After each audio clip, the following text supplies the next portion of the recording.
Donc, bonjour à tous.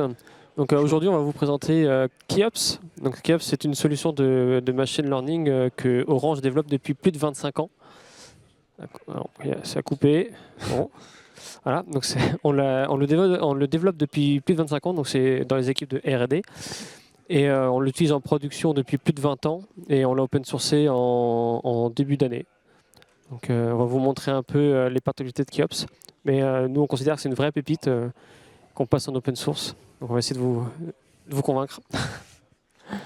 Donc en fait, Orange a des besoins en termes de machine learning depuis bien longtemps, parce qu'on a depuis très longtemps beaucoup de données sur notre réseau, sur nos clients.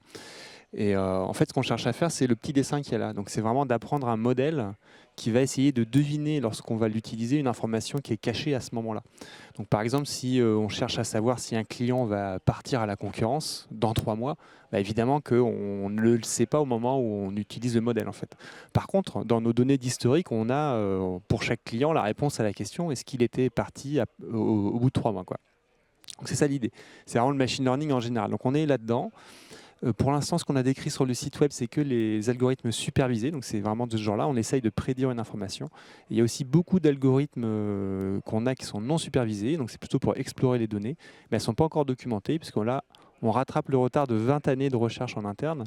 Et on a beaucoup de choses à documenter sur le site web, en fait.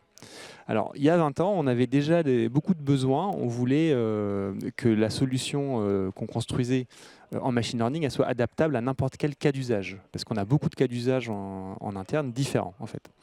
On voulait aussi quelque chose qui soit prêt à être mis en production, qui soit très efficace au moment de la mise en production. Et on voulait aussi à la fin, pour pouvoir démocratiser le machine learning au sein de l'entreprise, des modèles vraiment très interprétables pour que les métiers en fait, puissent prendre leurs propres décisions en interprétant les modèles, quoi. Donc c'est un peu ce qu'on va vous montrer. Les besoins n'ont pas changé, mais en tout cas aujourd'hui, on a la solution pour ça. Ouais. Juste sur le Production Ready, en fait, c'est bien de rappeler qu'il y a 20 ans, on avait quasiment autant de données qu'aujourd'hui, en termes de données relationnelles, avec des bases d'appels, des bases de SMS, mais on avait des ressources qui étaient bien moindres qu'aujourd'hui. Donc il faut imaginer que depuis 20 ans, depuis 25 ans, on essaie de développer des algorithmes qui sont les plus frugaux possibles pour être capable de tourner malgré les volumes de données qu'on peut avoir en interne. Donc pour le côté un peu automatique business driven, alors j'ai repris le vieux cycle CRISP, CRISP-DM. Donc c'est un peu, je vous dis à chaque fois c'est un peu rétro, mais je trouve que ça illustre bien un peu le problème. L'idée c'est que dans beaucoup de cas d'usage, donc pas tous, mais une grande majorité, le data scientist, il doit vraiment se concentrer sur ces trois étapes-là. Donc bien comprendre le métier, bien comprendre les données et bien préparer le protocole de test, être sûr que le modèle qu'on va construire va répondre à la bonne question. Ça paraît bête, mais souvent on voit des modèles qui sont déployés et en fait qui ne répondent pas complètement à la question. Et en fait, ce sont ces trois étapes qui sont les plus importantes. Et les deux autres, notamment préparation de données et modeling, ces deux-là, en fait, souvent on passe énormément de temps sur ces trucs-là. On va tuner, on va passer du temps à trouver les bons jeux de paramètres, etc. Sauf que ce travail, souvent, ne rapporte que 3 ou 4% de points de performance. Et c'est souvent, dans plein de cas d'usage, ça ne se justifie pas.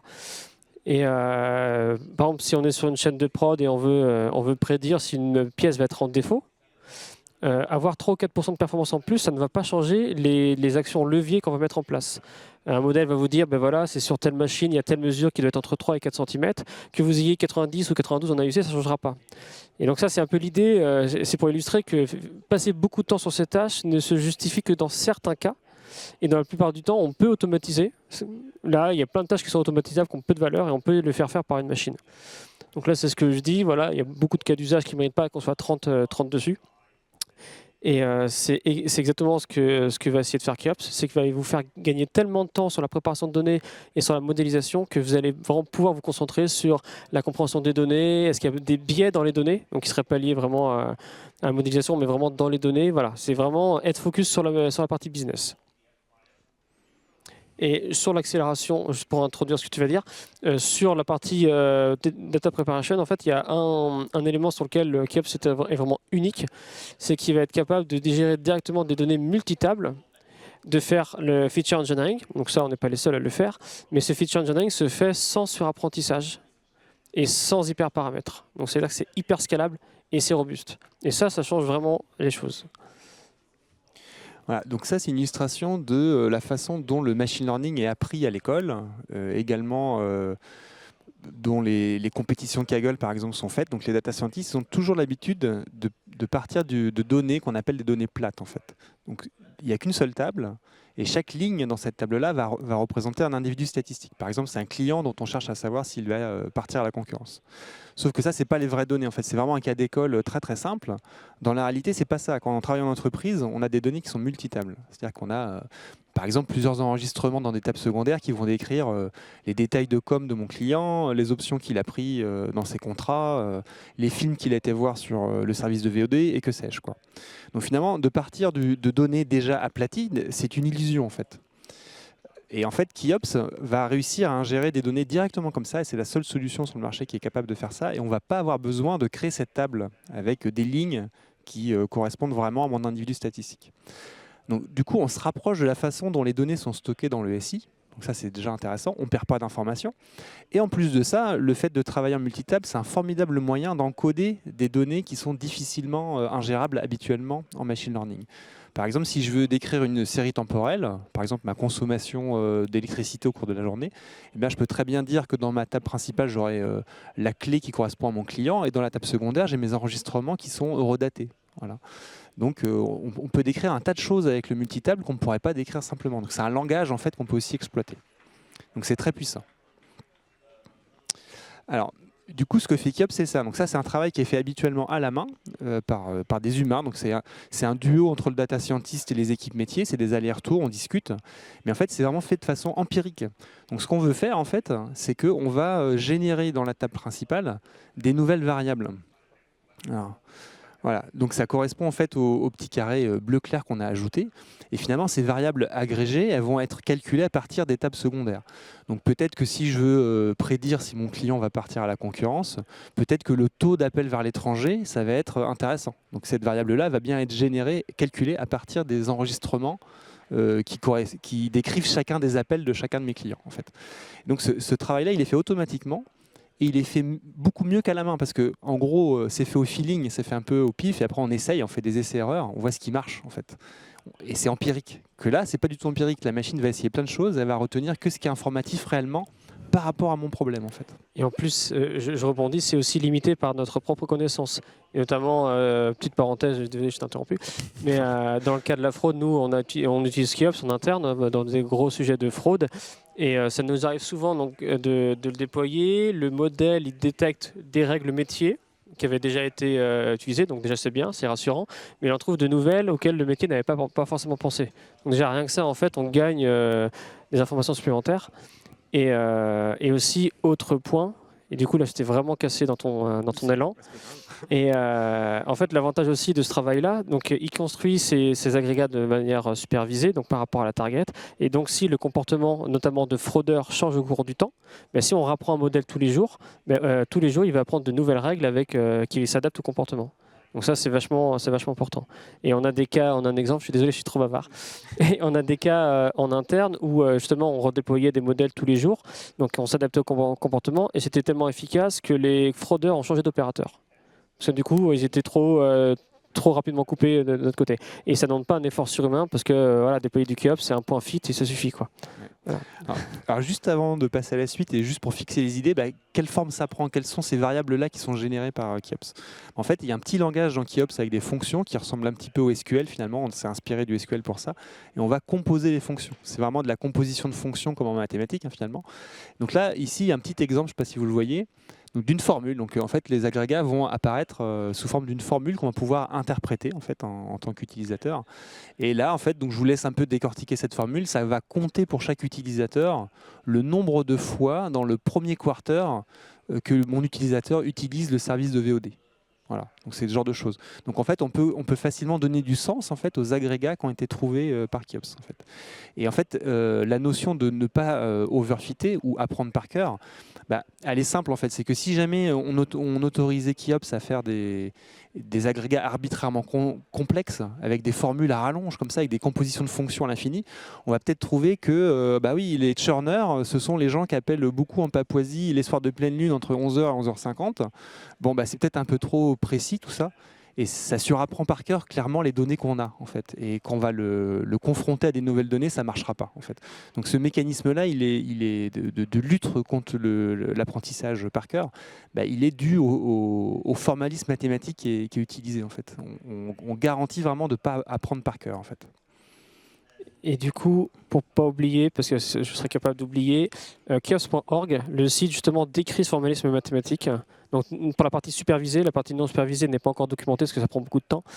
Mais n'hésitez pas à aller voir parce que c'est vrai que quand on en parle, ça fait un peu magique, mais on explique vraiment, on vulgarise l'approche qui est issue de la théorie d'information et on montre bien pourquoi il n'y a pas de, et déjà pourquoi il n'y a pas d'hyperparamètres.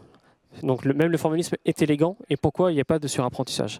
Donc c'est vraiment sur ce point qu'on se distingue et de bout en bout, le formalisme est toujours comme ça, que ce soit pour la construction des agrégats, pour l'encoding des variables, tout ça.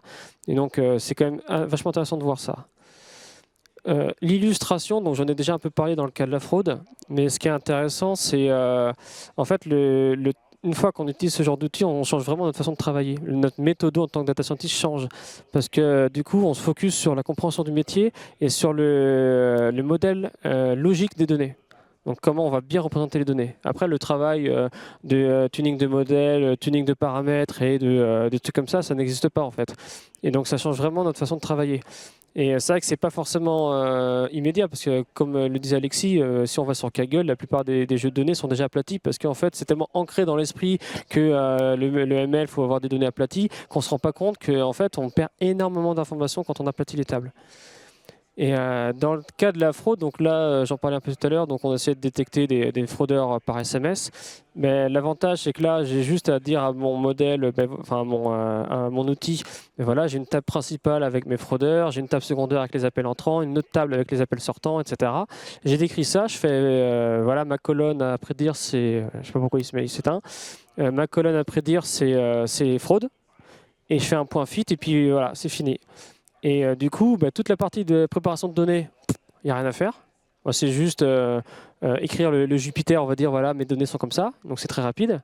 La partie modélisation, c'est pareil, c'est lié à la robustesse. Donc ça, c'est, encore une fois, c'est le formalisme, théorie de l'information, c'est très robuste. Donc s'il n'y a rien à apprendre, le modèle n'apprend rien. Il enverra, pardon, il enverra un modèle nul. Donc il est prudent dans sa modélisation.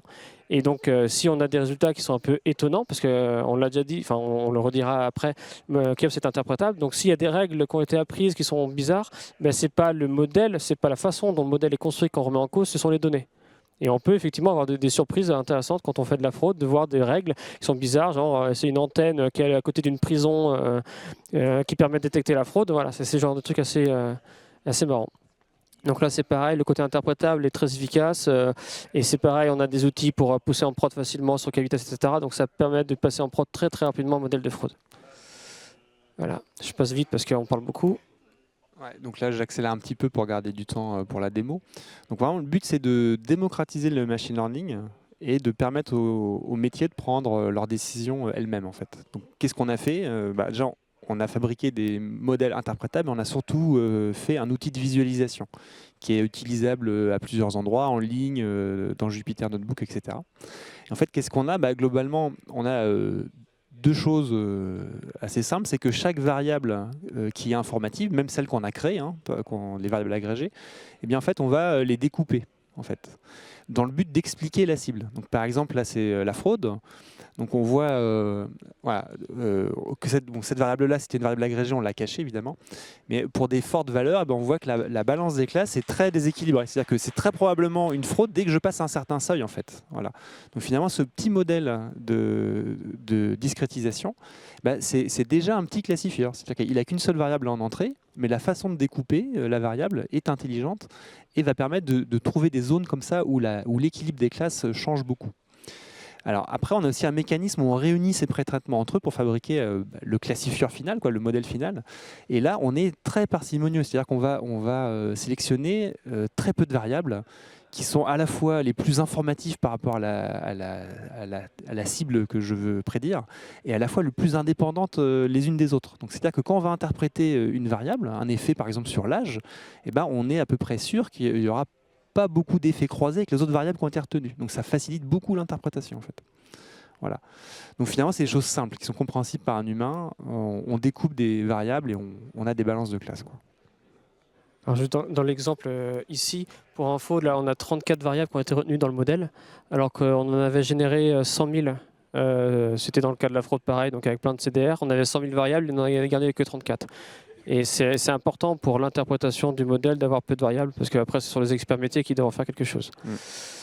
Dernier point avant de passer à la petite démo, c'est sur le côté un peu frugal. Donc ça, c'est vachement important parce que on fait tout le feature engineering de manière automatique. Donc on pourrait s'imaginer que c'est extrêmement coûteux parce qu'il y a une combinatoire d'agrégats possibles qui est gigantesque. Et en fait, non, parce que d'une part, on n'a pas d'hyperparamètres. Et en plus, depuis le début, pour répondre aux contraintes d'Orange, on a développé un outil qui était extrêmement bien optimisé. Donc tout ce qui était en n carré, on passe en linéaire, n log n, etc. Donc il y a un travail qui est fait depuis le début dans cet objectif de faire tourner des modèles sur des gros CDR chez Orange sur des petites machines. Et donc pour illustrer ça, on a plusieurs benchmarks, mais moi j'aime bien le premier parce que c'est vrai que en interne, on utilise GCP en particulier et le réflexe est tout le temps d'aller sur Google AutoML. Et en fait, sur nos use cases de batterie de détection, on était 10 000 fois plus frugal, on peut dire ça comme ça. Donc on était 50 fois plus rapide avec 200 fois moins de ressources. Donc ça montre bien que de ne pas avoir d'hyperparamètres et d'avoir un seul formulisme qui va s'exécuter de bout en bout et pas 50 modèles, ben, ça permet d'aller beaucoup plus vite. Et rapidement, je vais passer sur ce point-là aussi. On s'adapte aux ressources. Donc ça, c'est pareil, c'était pour répondre aux contraintes d'Orange. Donc si vous avez, là l'exemple c'est un jeu de données, c'est tout petit, c'est juste 9 Go, donc c'est pas représentatif de ce qu'on peut avoir, mais c'est juste 9 Go et on montre que même avec un Raspberry ça va tourner. En fait, quelle que soit votre problématique, on s'adapte aux ressources, donc si on n'a pas assez de mémoire, il n'y a pas de problème qui fait tourner son modèle. Et à l'inverse, si vous faites tourner ça sur Kubernetes, on va se déployer nativement sur Kubernetes, donc on prendra 50 machines, quoi. Et pour illustrer sur le cas de la fraude, parce que les chiffres c'est plus parlant, dans le cas de la fraude, de mémoire, on avait plusieurs milliards de lignes avec, je crois que c'était 300 ou 400 colonnes. Donc en termes de volumétrie, c'est plusieurs centaines de gigas.